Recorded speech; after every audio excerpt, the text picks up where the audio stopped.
bonjour à toutes et à tous. Merci beaucoup, cher ami, de nous avoir invités dans ce bel amphi. Mesdames et messieurs les députés, mesdames et messieurs les professeurs, les chercheurs, je suis très impressionnée devant ce magnifique amphi. Le ministre va arriver, mais je vais démarrer parce qu'après nous devons partir ensemble à un grand comité interministériel de la santé. En tout cas, je suis vraiment très heureuse d'être là aujourd'hui. Ça ne change pas beaucoup de là où j'étais hier, à part que c'est juste la moyenne d'âge, parce que j'étais à l'inauguration à l'école 42 de Startup for Kids. Donc c'était plutôt des enfants, mais qui réfléchissent justement à toutes les nouvelles technologies de l'intelligence artificielle au service des enfants à besoins éducatifs particuliers. Donc c'était des pépinières de start-up en travaillant justement sur l'inclusion dès le plus jeune âge. C'était passionnant et c'est tout à fait la prolongation aujourd'hui, avec grand plaisir d'être ici.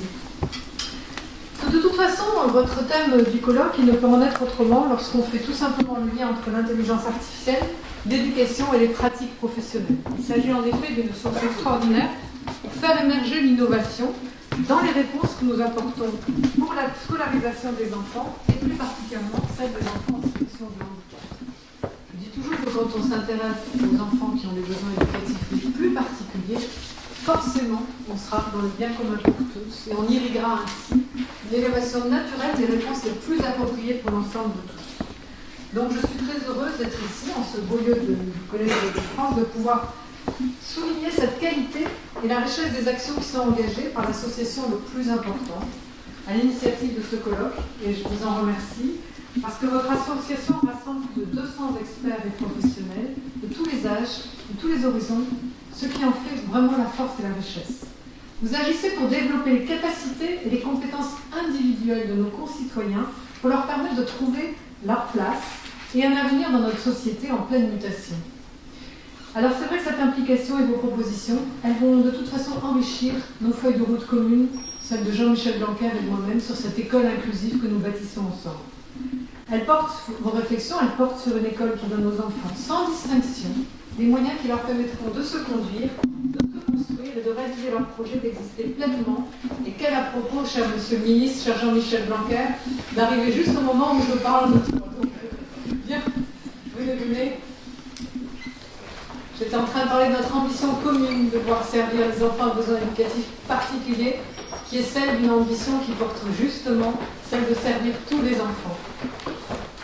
Ce colloque sur l'intelligence artificielle au service des enseignants pour assurer le développement des capacités de chaque élève est donc essentiel à plus d'un titre. En premier lieu, parce que l'IA est un excellent auxiliaire du cerveau et pour les enfants, elle représente aussi une formidable opportunité d'autonomie et de compensation du handicap. L'IA a un intérêt tout particulier dans les opérations intellectuelles de base au centre des apprentissages des enfants, observer, quantifier, mémoriser, synthétiser. L'IA peut alors fournir une aide précieuse aux élèves qui ont des besoins particuliers en les soutenant dans ces opérations quotidiennes. Mais elle va également leur offrir de nouvelles façons d'apprendre, de communiquer, de partager, de créer, de collaborer. Au-delà de toutes les craintes exprimées par l'IA et sur l'IA, nous devons aujourd'hui convaincre que l'IA est un véritable facteur de réussite éducative. En second lieu, parce que l'intelligence artificielle est un facilitateur pour l'enseignant, bien sûr. Il permet de décharger l'enseignant de certaines tâches parfois complexes en les automatisant. Mais ici, il peut également aider l'enseignant à mieux appréhender les besoins particuliers des enfants. Au service de la pédagogie, l'interaction instantanée, la personnalisation, le partage du contenu permet de démultiplier les potentialités d'une pédagogie innovante au service de chacun et au service de tous. Les technologies numériques revêtent donc un rôle crucial dans l'apport de ressources éducatives adaptées et accessibles aux élèves en situation de handicap pour progresser encore davantage dans la prise en compte individualisée de leurs besoins. Et par là même dans l'éducation de l'école inclusive que nous portons conjointement avec le ministre.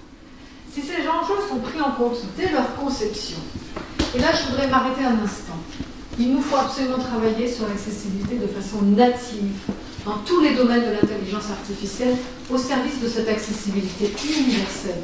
C'est la conception vraiment de l'universal design que nos amis scandinaves, anglo-saxons, canadiens ont pensé depuis bien longtemps. Nous avons un enjeu majeur de formation des outilleurs, des webmasters, vraiment pour concevoir cette intelligence de façon nativement accessible pour tous. C'est comme ça qu'on fera cette société accessible, c'est comme ça que l'on fera son pari de l'accès de tous pour tous. Donc nous avons vraiment un enjeu très très important sociétal. Pour illustration, citons les ressources qui sont conçues pour répondre plus spécifiquement aux besoins des élèves avec des troubles du spectre de l'autisme ou des troubles cognitifs spécifiques, tous les 10, des troubles des apprentissages, à travers notamment le dispositif EduUp du ministère de l'Éducation nationale. En proposant systématiquement des modalités d'accès et d'usage alternatifs, les adaptations ainsi proposées profitent alors à tous les élèves, sans distinction.